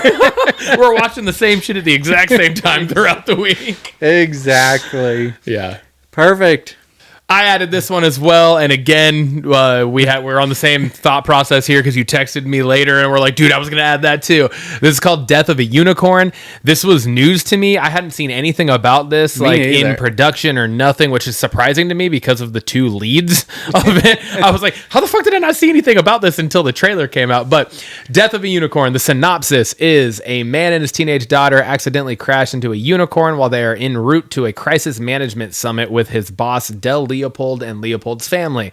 The Leopolds seize the unicorn, and their scientists discover that its flesh, blood, and most of all, its horn are endowed with supernaturally curative properties, which the Leopolds seek to exploit. However, as they delve deeper into their research, they discover the deadly consequences of their actions. The cast includes Jenna Ortega and Paul Rudd, and then Richard E. Grant. But the first two are like, the man was like, how the fuck did I not know about this? Yes, exactly. How did this go right over my head when we've been doing this show since May? So it's not like this just popped up 3 days ago and all of a sudden they have a trailer for it, right? Like this has been in production for a while. Like I don't know how we didn't know, but anyways, it's written, directed by Alex Sharfman, and the release date will be spring of 2025. The trailer looks fucking awesome. It's like a dark comedy. I think this is A24 as well. It is A24, yeah. Jenna, in the trailer itself, Jenna Ortega takes a puff off of her vape pen and then blows the smoke out, and it blows out into the A24 logo, which I thought was fucking creative and awesome. Yeah, that was awesome. You see in the trailer that there ends up being another unicorn, which looks like a very deadly unicorn. Yes. Will Poulter is in this movie as well, which I'm super stoked for because I've loved everything he has been in pretty much since We're the Millers. It's been amazing, and he's had a complete fucking physical transformation since We're the Millers. He was like the nerdy redhead in We're the Millers, and now he has like luscious hair, and he's like jacked. He just like, holy shit, that's a completely different person. He went from a boy to a man real quick. Real quick. But the movie, the trailer, it fucking looks awesome. It looks like a unique idea. Hey, this is fresh. Yeah, like absolutely. And yeah, so I'm super excited to watch this. And I love I don't think there's ever been a single thing I've ever seen Paul Rudd in that I didn't like. Exactly. And so far, Jenna Ortega's right on that list too. Like Yeah. everything I've ever seen her in, even a couple of the indie things she did when she was younger, I loved everything she's been in. So like, this is fucking awesome. I'm so stoked for this. It looks funny. Yeah. Looks like has like scary elements. Yeah. It looks great. I'm Yeah. super excited for this one. Totally. This was I one. do think it's funny though that Jenna Ortega is. We're not even gonna have to fact check this because I'm gonna look up how old she is right now. But she continues to keep, even though she's like blowing up as an actress now, she continues to keep playing teenage roles. Yes. Which is funny because she's got to be in her mid 20s now. I think at this she I just got turned early 21. 20s. Okay, she's 22. Okay. She turned 22 on September 27th. But still, like, she could be legally out clubbing and she's playing like a 16-year-old on screen, I mean, which she is just fits the funny. role, But she, you know, no, right? she does, and she does So- it so well. Yeah. She's fantastic. I love everything she's in. So Yeah. Juror number 2, another one I throw on here. We're sticking in the Nicholas Hoult role here. Yes. We talked, I guess that was a couple weeks ago. Couple episodes episodes ago, we talked about the Order, Yeah. where he is kind of like I'm not the leader, but he is kind of like one of the focal points of a cult group, right? And that's the Yeah. one with Jude Law, based on true story, talking about the Aryan Nation and everything. Then we just talked about Superman, where he is playing Lex Luthor, who is the arch nemesis of Superman. He is the big bad of Superman, which is funny because he also has no powers other than he's just like a genius. But this is another one with Nicholas Hoult in it, and in a different sort of role here. The synopsis for this is family man Justin Kemp, who, while serving as a juror in a high-profile murder case, finds himself struggling with a serious moral dilemma, one he could use to sway the jury verdict and potentially convict or free the wrong killer.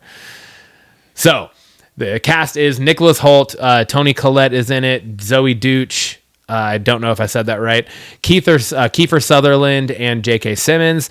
The director is Clint Eastwood, which is just right there. You're like, Yeah. this is going to be a good fucking movie. He is very rarely missed, at least for me. The release date was in theaters November 1st, 2024. So it's already been out in theaters, and it actually came out on Max yesterday. So it is out on Max right now. So I will be watching that probably Thursday, I would argue.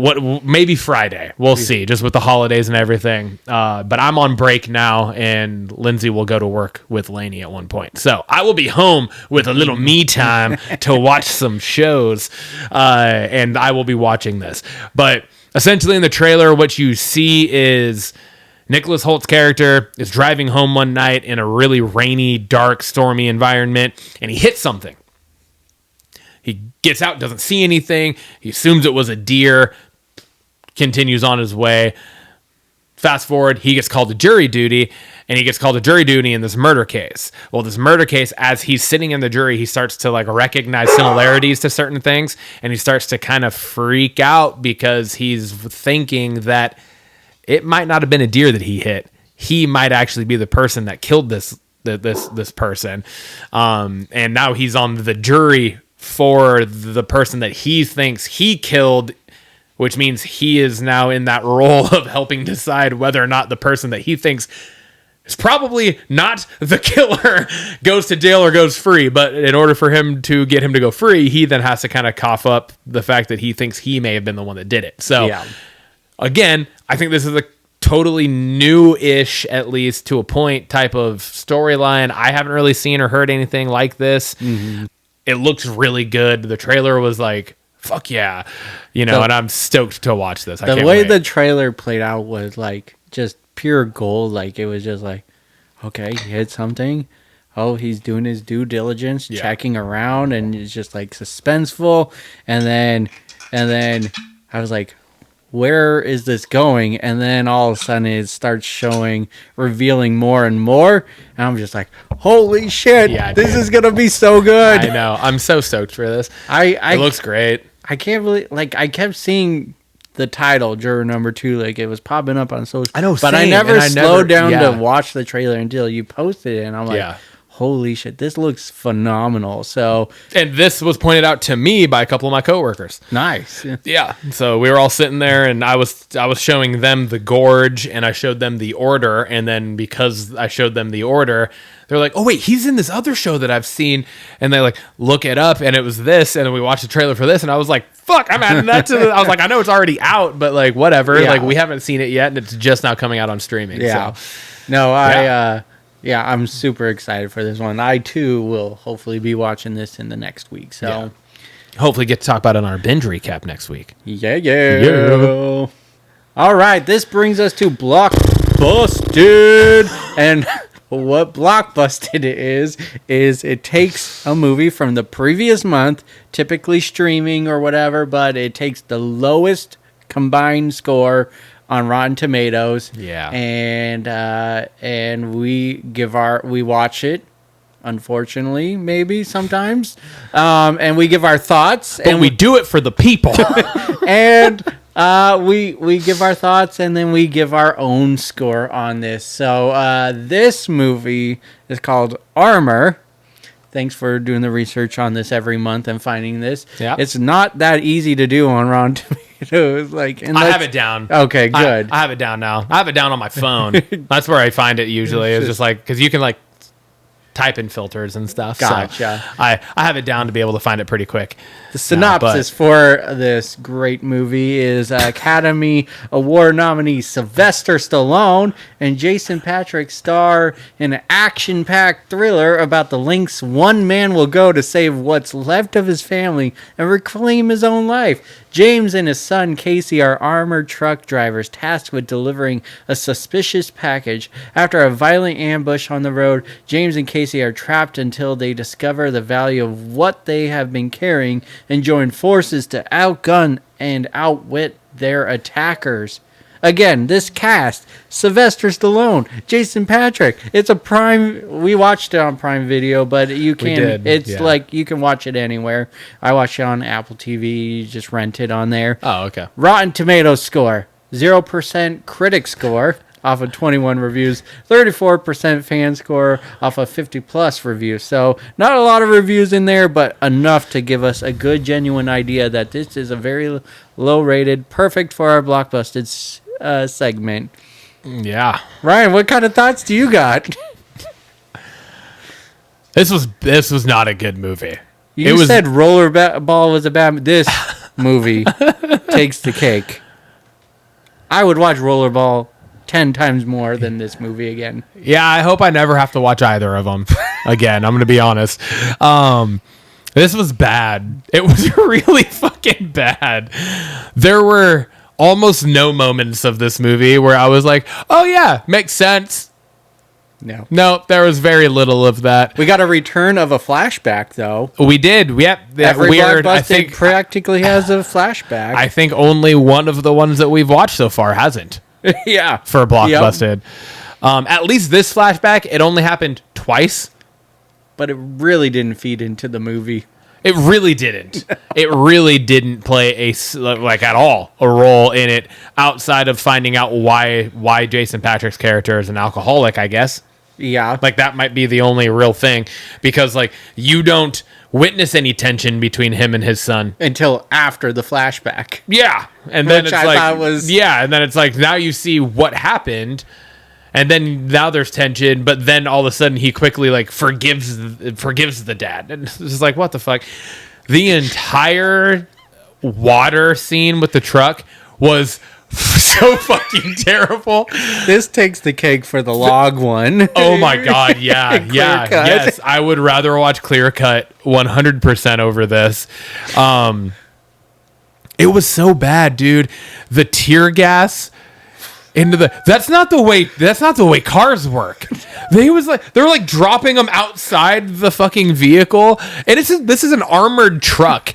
Okay, there's not just random holes where smoke's going to come into. Yeah. Now, okay, I'll give them When they put it in the cab. Put it in the cab. Yeah. Sure, there might be a couple cracks or crevices, whatever. We saw the one where but also the orientation of the camera within the truck changed frequently, so I never knew what direction we were looking. The kid was laying in the same position almost the entire time, and it's like they came in from this way, from the back of the truck. They came in this way. He's laying here up against the side of it. He never fucking moves, but then all of a sudden the dad's going into the cab from this side of the truck. I was like, what is going on? And the water scene, I have to go back to this. It's fucking awful. At one point, they're in the truck, it gets fucking pushed off of the bridge, which they sat on for 14 hours without another fucking human being coming by in any way, shape, or form. But he gets pushed off into the water, and now they open the emergency exit, and water's pouring in. It was the most fake water I've ever seen before in my life. Like, even to the point where the cab or the entire truck fills with water and now they're swimming out. They were grabbing and pulling, sitting on the side of the truck. Like, that's not the way being underwater works. You would just swim out of the hole. You don't have to pull yourself up, sit on the edge, regather yourself, stand up off of it, and then swim. Like, you would just let the fucking thing fill with water and then swim up out. Yeah. It made no sense. The other thing that I had an issue with was the fact while all of this was happening, they're pushing each other up out through the fucking hole.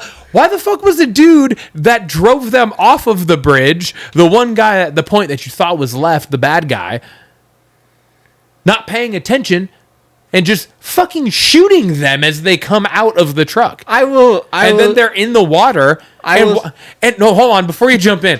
They're in the water. They get out of the truck. Okay, they haven't been shot yet.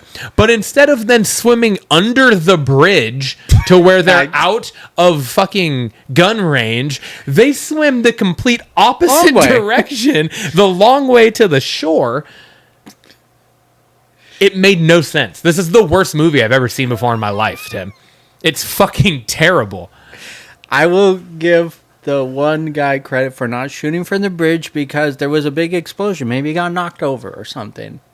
There was like the big explosion to knock the truck off the bridge, and he caused that. So that would maybe. But he was back. I know he was back. Back on the other side of his fucking car. He launched the grenade, and then he was like standing back under cover. But here's the thing, Timmy. Here's the thing. That completely, you can't give him credit for that. Because he wasn't just knocked down while that was happening. He was coming down onto the shore to now hand fight the two. True. Okay. You have tactical weapons. They come up out, pop, pop. They're both dead. They're underwater. You're good. Leave. All right, full disclosure. It was terrible. Definitely spoilers because I don't think either of us are going to be recommending this movie to you guys. No, guys. absolutely not. And don't watch this film. It is a waste of 88 minutes of your life. And $6.99 to rent it. I think I paid $7.99. Fucking bullshit. Yeah, you get zero tension between son and the dad throughout the whole movie until this flashback happens, and I'm like, okay, why aren't you mad at him in the beginning? You're inviting him over for dinner and everything. Yeah, you also get the movie starts essentially with like a couple other glimpses of like Sylvester Stallone and his team kind of like ramping up and getting ready. But how many times can you load a weapon in the first? I know, yeah, seriously. But then it really starts with Jason Patric's character like rolling over in bed, turning off the alarm, taking some pills, gets up out of bed, goes out, fills his fucking water thermos with vodka.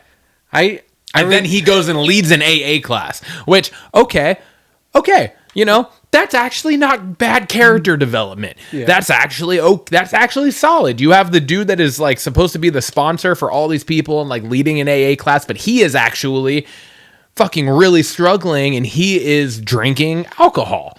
Okay, cool. But then there was Nothing else about that. The rest of the movie, he's drinking all of this vodka, but it doesn't seem to have any impact on him in any way, shape, or form. None. It's not like he's doing anything stupid. He's fully functioning. Like there's no at all. If anything, it's making him better. Yeah, seriously. Very cautious about what's going on with his job. Yeah, seriously. And then he fucking guns down 2 of the goddamn dudes after he's been apparently drinking this vodka all day long like it was fucking nothing. And then you don't find out there's nothing about the vodka in the water bottle until we're in the truck. And he goes, I have a thermos of vodka in the cab. And the kid's like, what? You've been lying to me these last 6 years? It's like, you're bleeding out right now, son. Shut the fuck up. Why does it matter if your dad's drinking vodka? He's clearly functioning on it. It's clearly not hindering him in any way, shape, or form. If anything, it's apparently a superpower.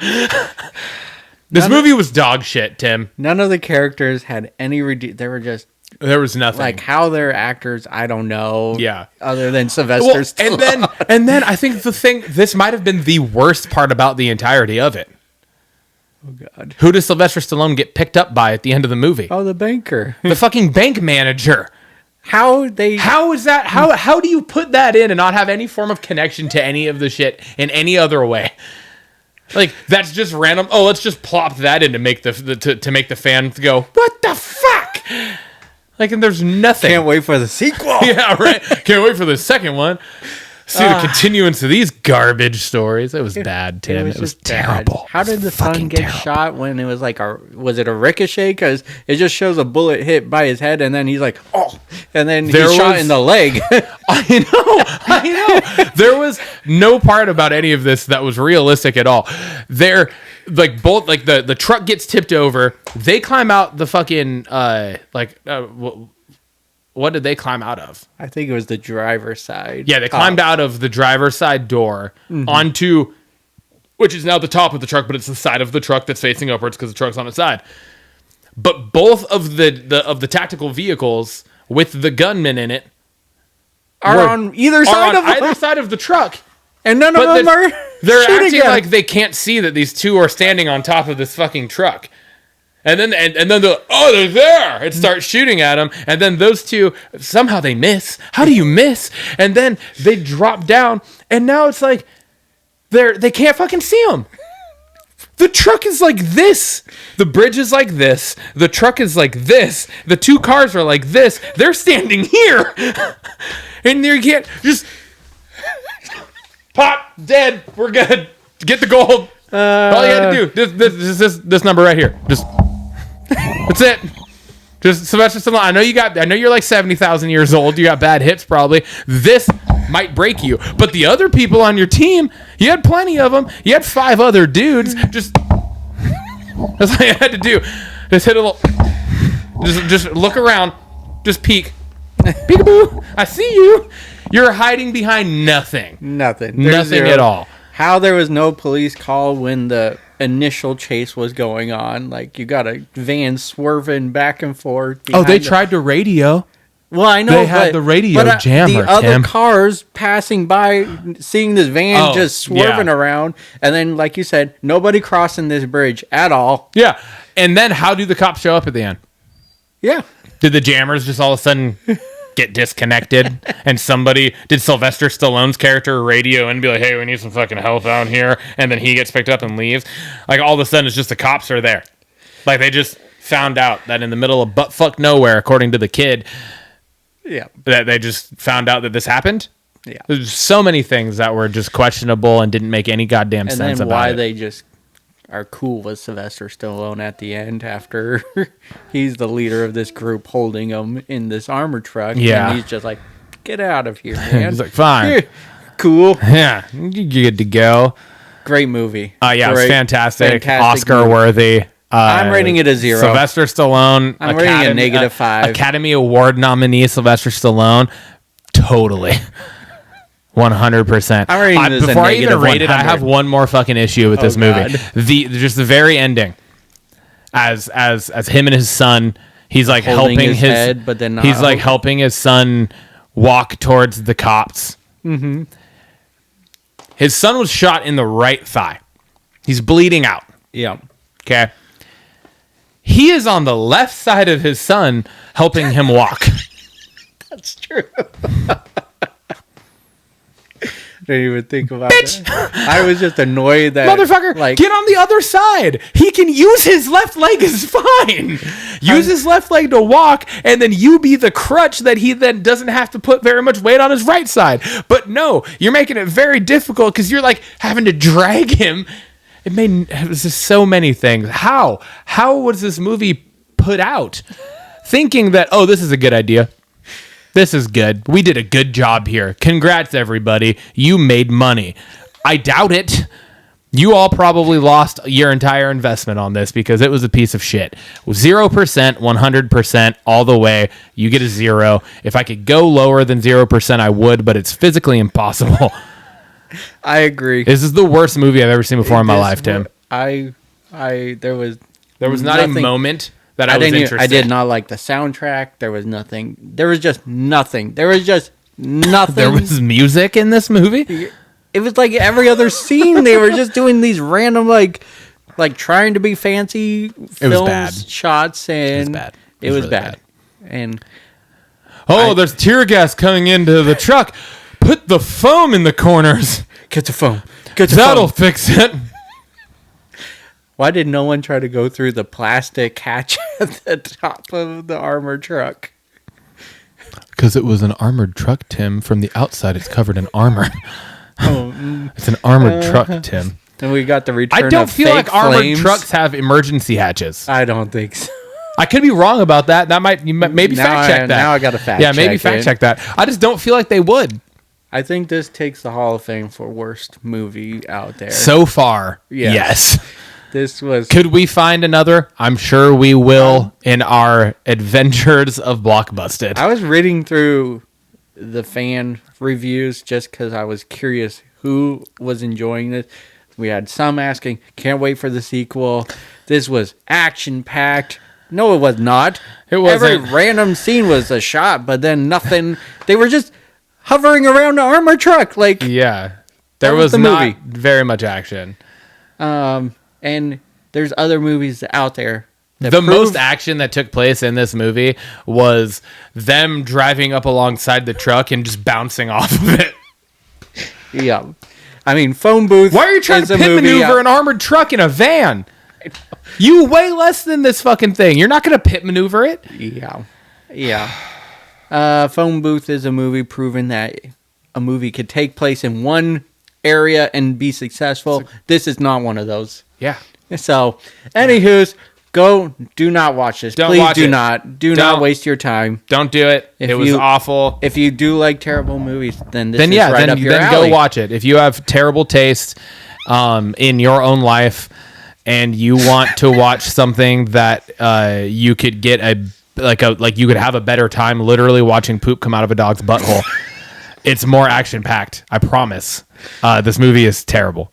All right, so we gave it a glowing 0% combined score. So combined, that is 0%. Yeah, it's awful. Awesome. Blockbusted. Boop. We'll be back next month. Blockbusters question of the week. I posed this for you as well. So the question is, if you had to watch one actor's catalog for the rest of time, who would it be? And of their movies, what one do you think you'd watch the most? This did not take me very long. It really came down between two people, and mine came down to two people too. I honestly, I still right now am kind of bouncing back and forth. But I'm going to say one, but I'm gonna tell you what both were. Yeah, and I think part of it is I think this one has just and this is a hard thing to say too. I think the person I'm going to pick has a wider variety of a catalog. Okay. So it came down between Robin Williams and Vince Vaughn. Vince Vaughn was up there on my list. I didn't ultimately choose him, but Vince Vaughn is who I'm picking. Okay. Because I think his catalog is wider and I think it is deeper and I think it has a little bit more, it's a little bit more diverse. Mm-hmm.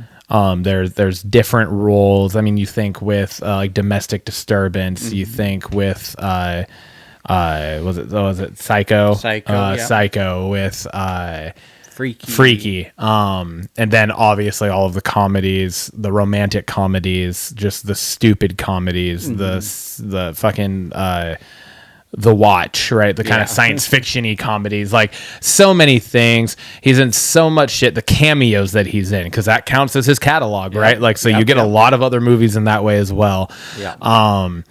Robin Williams is just fucking banger after banger after banger. But I also feel like it's less options. Yeah. If that makes sense. No, So I went with Vince Vaughn. And then, well, I guess before I move on to the second portion of this, I'll let you go. Yeah, so I was having a tough time and was kind of along your lines, but these two actors have, similar careers. So I was in the line of picking Paul Rudd. He was my runner-up. Yeah. Did you go Nick Cage? No. I went Really thought you would. I went with Jason Bateman. Oh, yeah. He got a great range of movies. Speaking of Jason Bateman, Carry On, which we've covered before, is currently out on Netflix. I will be watching that this week as well. Anyways. But yeah, no, Jason Bateman ultimately is what I love everything he's in. A lot of crossover with him and Vince Vaughn, too. Yes, he plays a lot of cameos as well, so that opened up the catalog. Super funny. And shows, too. Yes, right? Exactly. Arrested Development. So then with Vince Vaughn, too, right? Bad Monkey. He was in True Detective. And I agree. All around. So Jason Bateman. So of Vince Vaughn's movies, which one would you watch the most? So I know you think I'm going to go Wedding Crashers. Yeah, I was thinking that. And that is right up there with it. But because I have already watched that one the most, I went with a different one. Okay. And it's The Internship. Yeah, I fucking love that movie. I feel like, to me, The Internship is like the closest thing to a Wedding Crashers sequel that we've gotten. Yeah, right. Because it's him and Owen Wilson back in their fucking shenanigans. It's kind of it's not a similar plot, but it's like they were doing this thing and then they do this thing. Like they have to like make a change type of thing, right? Like I feel like it's somewhat similar in that vein, at least. I love that movie so much. I think it's like a very like wholehearted type of movie, and I don't know. I love that movie a lot. It is one of my favorite Vince Vaughn movies. So that's one I went with. What about you? What Jason Bateman movie would you choose? I went with Horrible Bosses. That movie just from the moment it starts, it's fucking hilarious. It's hilarious. That's not my name. That's not my name. Charlie Day, and that is fucking gold. Jason Sudeikis. Just the whole movie. I'd like to bend her over a barrel and show her the 50 states. That's not a line in a movie. It is now. Absolutely love that movie, but there's just a plethora more. Couples Retreat is great. Vince Vaughn. Like Jason Bateman is just this like just run of the mill guy. Dodgeball. But he just Cotton needs a new pair of shorts. But he just adds this like sarcasm, this dryness to everything, and I just putting love on a blindfold. It's a bold move, Cotton. Let's see if it pays off for him. It's just so fucking good. So good. Yeah. Fuck all right, man. Episode 29, dude. We're almost in the 30s. Woo! Cheers, brother. Cheers.